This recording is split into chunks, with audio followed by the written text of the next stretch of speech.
Hello, beginning violin players. This is Mr. Mayer. I am here to give you an introduction on the parts of the instrument and how to hold it and how we're going to set it up for the next couple of lessons. So, as you see, I have here a violin, and let's talk about the parts really quickly. We've got the scroll. It looks like a rolled up piece of paper.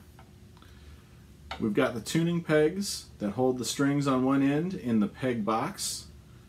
For right now, leave the tuning pegs alone. Let a trained or experienced musician tune those for you. It's really easy to break your E string or A string if you over tighten them. The strings hover over the fingerboard. The fingerboard is where you press your fingers down to change notes. The neck is the unpolished or the unlacquered part in the back, and that's to give you a little bit more slide. The sections that hold the top and back together are called the bouts. These are called the C bouts because they look kind of like a C and then the mirror image. This is the F hole, which is where the sound comes out of. It looks like a script F. The strings sit on a bridge. As you can see, it looks very much like a bridge. They go into the tailpiece. These little metal gizmos here are the fine tuners. Those allow small adjustments to the string to help us get in tune. This is the chin rest. This is the button.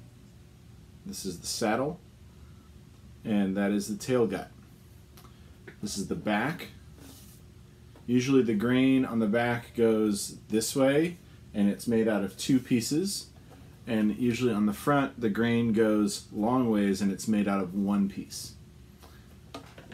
Setting up for playing, we want to take our left hand and make a small V. The tip of our thumb and this knuckle here are what's going to hold the instrument at the top. Then just under the chin rest, you're going to rest that on your collarbone. Often students will opt to have a shoulder rest. I just happen to not have mine on today. And it sits right on the collarbone. We don't want it to come out of our chin like a beard, and we don't want it to come right out of our ear like a hearing aid.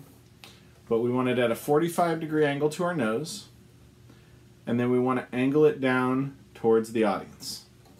And then our head position is look over, so you're looking down the strings, and then nod down. And then the side, not the tip of your chin, but the side of your jaw here is in the chin rest.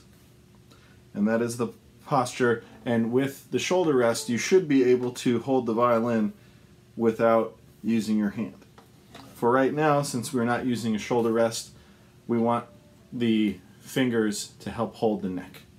And for right now, the fingers are just going to rest up. For the next 2 pages, we have just open strings, and we'll be talking about how to do the pizzicato.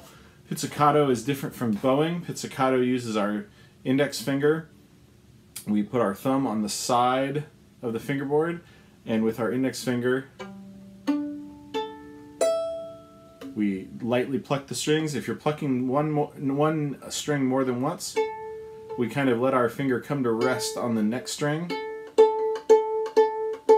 And it's not a picking action like this. There are certain songs that call for that, but right now we just want to cross the string with our finger pointing up towards the scroll. Nice light side of the finger action to get a pleasant sound. All right.